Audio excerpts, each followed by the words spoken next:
అది మంత్రి వివేక్ మాట. నిన్న కూడా మేము వెళ్ళింది చైర్మన్ ఎన్నిక ప్రశాంతంగా సాగడానికి. మాకట్లాంటి అసలు ఉద్దేశం ఏమీ లేదు, కానీ వాళ్ళు ఏం చేశారో చూసారని చెప్తున్నారు. రైట్, ఒకసారి ఆమె అనుకున్న వీడియో వాళ్ళని చూస్తున్నాం. కొద్దిసేపటి క్రితం బాల్కసుమన్ ఇంటి దగ్గర జరిగిన ఉద్రిక్త పరిస్థితి. ఇప్పటికీ ఈ కేసులో మొత్తంగా 26 మంది మీద కేసులు నమోదయ్యాయంటున్నారు. అందులో కీలకమైంది A1గా ఉన్నారు మాజీ ఎమ్మెల్యే బాల్కసుమన్ అండ్ మూల రాజిరెడ్డి ఉన్నారు, అదేవిధంగా దోమకొండ అనిల్ కూడా ఉన్నారు. ఇందులో A2, A3, A4ని ఉదయం అరెస్ట్ చేశారు పోలీసులు. బాల్కసుమన్ A1గా ఉన్న బాల్కసుమన్ని అరెస్ట్ చేద్దామని కొద్దిసేపటి క్రితం కొంతమంది పోలీసులు వచ్చారు, కానీ అక్కడే కార్యకర్తలు భీష్మించు కూర్చున్నారు, భారీగా తరలి వచ్చారు. ఈ ఉదయమే బాల్కసుమన్ని అరెస్ట్ చేస్తారేమో అనుమానాలతో చాలా మంది వచ్చి అరెస్ట్ చేయనివ్వబోమంట అక్కడ కూర్చున్నారు. ఆ తర్వాత పోలీసులు కూడా సంఖ్య పెరిగింది, చాలా మంది పోలీసుల్ని మోహరించాల్సి వచ్చింది. ఏకంగా 300 నుంచి 350 మంది పోలీసులు వచ్చారు బాల్కసుమన్ని అరెస్ట్ చేయడానికి. ఈ నేపథ్యంలో జరిగిన అక్కడ ఉద్రిక్త వాతావరణమే వీడియోలో మనం చూస్తున్నాం.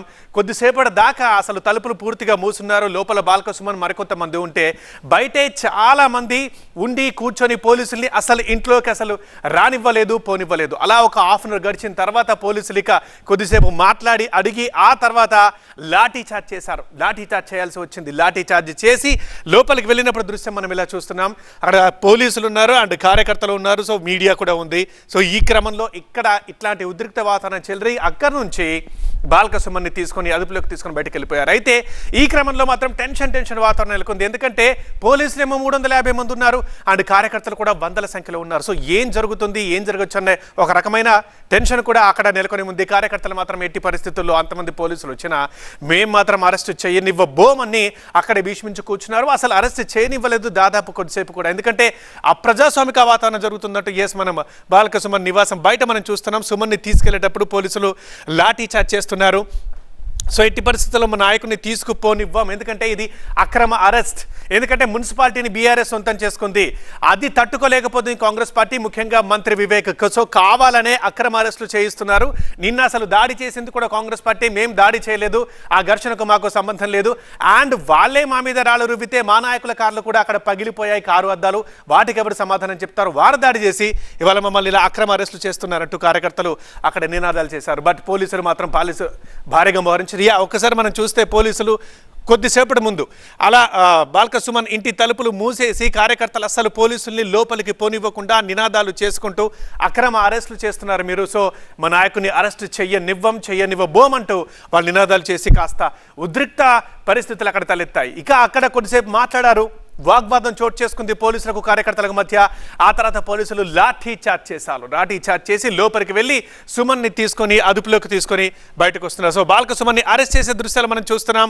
లోపల ముందు కూర్చున్న కార్యకర్తల్ని లాఠీ చార్జ్ చేసి అక్కడి నుంచి వాళ్ళని తరలించి బాల్కసుమన్ని అక్కడి నుంచి తరలిస్తున్నారు. చూడండి ఒకసారి విజువల్లో బాల్కసుమన్ని ఎత్తుకొని బయటకు తీసుకెళ్తున్న విజువల్ మనం చూస్తున్నాం. మాజీ ఎమ్మెల్యే బాల్కసుమన్ని ఎత్తుకొని పోలీసులు ఇంటి లోపల నుంచి బయటకు తీసుకొస్తున్నారు. ఎందుకంటే కార్యకర్తలు అడ్డుకుంటున్నారు, అసలు అక్కడ అరెస్ట్ చేయనివ్వట్లేదు. సో బలవంతంగా చొచ్చుకుపోయి కార్యకర్తల్ని లాఠీచార్జ్ చేసి వారిని అక్కడి నుంచి తరిమేసి బాల్కసుమన్ని లోపల దాకా వెళ్ళి బాల్కసుమన్ని ఎత్తుకొని బయటకు తీసుకొస్తున్న దృశ్యం మనం ఇక్కడ చూస్తున్నాం.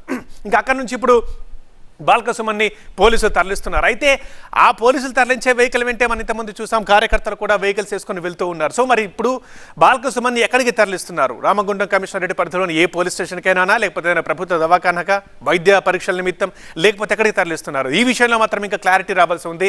బట్ ఏమైనా కాతన్పల్లిలో మాత్రం 3 రోజులుగా ఉద్రిక్త వాతావరణం కంటిన్యూ అయింది. ఇవాళ మాత్రం పీక్స్కి చేరిందని చెప్పొచ్చు. ఎందుకంటే నిన్న జరిగిన రాళ్ల దాడి, నిన్న జరిగిన ఘర్షణకు సంబంధించి మొత్తం 26 మంది మీద కేసులు నమోదైతే అందులో A1గా ఉన్న మాజీ ఎమ్మెల్యే బాల్కసుమన్ని కొద్దిసేపటి క్రితం ఒక టెన్షన్ వాతావరణం మధ్య, ఉద్రిక్త పరిస్థితుల మధ్య కార్యకర్తలు అడ్డుకుంటున్నప్పుడు సో అరెస్ట్ చేశారు బాల్కసుమన్ని అండ్ ఇంట్లోకి వెళ్ళి ఎత్తికెళ్ళి బయటకు అదుపులోకి తీసుకొని ఇప్పుడు తరలిస్తున్నారు.